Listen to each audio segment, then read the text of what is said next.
Hey gamers, what's up? Muzz here from L1 Games once again with a video for you. Today I'm going to answer a couple questions asked by people on the video that I did for viewer participation. This is something I like to do every now and then. You can ask questions, you can make suggestions and offer ideas for video content in the future. These are two questions that I thought would go well together in one video, and let's get right to it. Celts123 left a comment. I'd really like to hear your thoughts on how you balance your own personal collection with owning a game store, which is a really good suggestion. It is something that I have to deal with on a fairly frequent basis, being a collector and owning the store at the same time. But then I also had a comment from SorryNameTakenYo, who said, just a backstage tour, how you store things, what stages they go through, cleaning, what goes where, etc. How long it takes from reception to hitting the sales floor. Which is also part of that. I mean, something has to come in the store in order for me to take an interest in it in the first place. So, let's just start with something coming into the store. It comes through the front door, someone brings it to the counter, and they offer to sell or trade it to me. At that point, I always test and check out the condition, how clean it is, how complete it is, how well it tests out when I hook it up, and I base my price on that, as well as the console or game's resale value. I then make an offer to the client who brings the stuff in. I'll offer a little more in trade, of course, or so much in cash, depending on what they want. And if they accept that offer, they sell it to me. At which point, I write up a receipt for them, I enter it into the system, and then I set it back. Now, typically, if I'm on the floor and I have a lot of customers or whatever, it just goes on the floor and it waits until I have time to get to it. A lot of times we'll just bring it into the back room and set it down, especially if there's a lot of stuff. Now when the time comes that we're going to get to that item, we've already tested it, checked its condition and everything when it came in the door. But what we'll do is we'll put a really good clean on it. We'll scrub it down. If it needs to, we'll take it apart, we'll clean it from the inside out. If it needs some minor repair, something I can do in-house, we'll make that happen. And then it gets brought back out where it gets tested again. I always say everything is double tested, right? So it comes out, it gets tested again fully before it then becomes inventory. And we'll print up a sticker for it and place it on the wall at that point. If there's no room on the wall, it just comes back into the back room on the shelves where I store everything that I don't have on the floor. Extra consoles. I have tons of 360s and Wii consoles. I don't need all of them out there on the wall, so they go back here on the shelf where they're stored until such a time that I actually need them.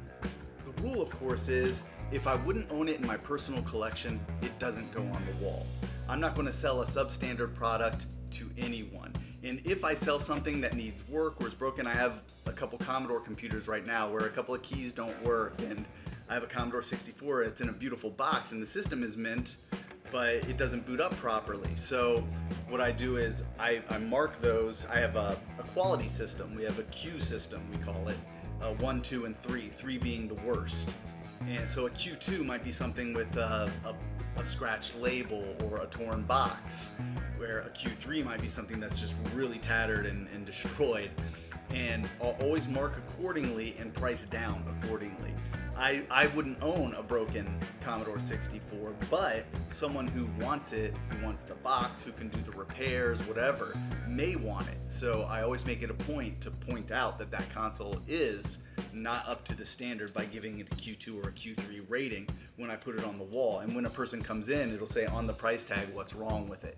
So that's something I do, and I rarely do that, but in the case of something like this Commodore 64, where it's just such a beautiful box and console, I don't want to deny someone the opportunity to own those things. Maybe they have a Commodore 64 at home that they're going to use as a part system to make this one work, or whatever the case is in that situation. So that's just something I do. But for the most part, if a console is like horribly yellowed or really trashed, Q3s don't go on the wall often. I don't do it. I use them as part systems, and I'll cannibalize them for guts or for control ports or power boards or whatever that I need for nicer looking consoles. And in some cases, I'll get, like, say, a Super Nintendo that is in beautiful shape but doesn't work. It won't boot up. I can't fix it. I'll swap the guts out for a Q3, put it in there, and then all of a sudden I've got a beautiful working Super Nintendo. So those spare parts do come in handy, and what I'll do is sometimes with the uglier systems, I'll just take them right out of the case and I'll put them in a bag and I'll hang them back here so they're ready to go when a broken system comes in and I can just use those parts immediately. Now, in terms of balancing my collection versus my store's inventory, I don't look at it as all mine. I look at Haven Games and Level 1 Games Incorporated as its own entity, and it pays me. I work for the store. So when something comes in that I want, I buy it from the store. Now, I do give myself a discount. I buy it at wholesale. If I pay $20 for something and I want it, then I take $20 out of my pay and I take it home, even if I'm going to sell it for $35. That's the perk of having the store. But at the same time, I don't want to steal inventory away from the store and not have it to offer the clientele. So there is a balance that I need to find personally. So I'm not taking all the great stuff home and leaving nothing on the walls. I would love to take everything home. I'd love to have a massive collection. All the things you see in the store, I would love to have for myself. But I can't do that. And I just got to find that area that I'm comfortable with, that balance in where something can go home with me or something has to stay here at the store. They say don't get high off your own supply, right? If you're a drug dealer and you do all your product yourself, then you're not going to make any money. And that's kind of how I look at this store. It's a strange analogy, but it's true. If I take everything that's great home, how am I going to succeed in business? I like to think that I'm very good with that. In fact, a lot of my collection comes from yard sales and stuff like that, though I do every now and then take something home from the store here that I really like.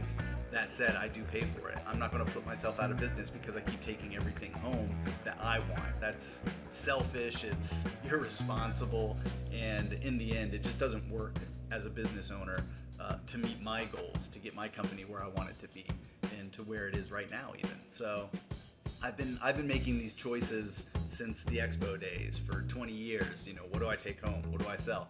There are a few things that I really regret selling. So I had to consider, is it worth it to take that home, or is it more important for the business to have that and make that sale to make the business more successful? Every penny counts. So figuring out what's best for the business and what's best for my collection oftentimes will lean towards the business. I think that's how I've succeeded for all these years, and I still have a great collection. It could be a lot bigger, but then I could also be a lot less successful, or I could have taken so much home that I'd be doing something different now. I'd be cooking at a restaurant or something, who knows. But in terms of just being a proper, responsible, and ethical businessman, it does behoove me to keep as much at the store as I can that's going to entice customers to come in and make the customers happy when they see it on the walls. That's the most important thing. That's number one. So I hope that adequately answers your questions. If you are watching this video and you're like, hey, I have a question, by all means, leave one below. Suggestions for videos in the future, anything you want to see on the channel, I'm always willing to look at and consider for future content. So I'm going to get out of here and open up the store. I'm actually running a couple minutes late, but before you click off this video, go ahead and subscribe. I think you should. Hit that bell icon for updates for future videos. Check me out on Facebook. Check me out on Instagram at L1Muzz. That's M-U-Z-Z. And follow me on Twitter at L1Games. There's lots of content on those social media outlets that is not here on the YouTube channel, and I think you would enjoy it. So I'm going to get out of here and open up. I will see you all soon. Thanks for watching.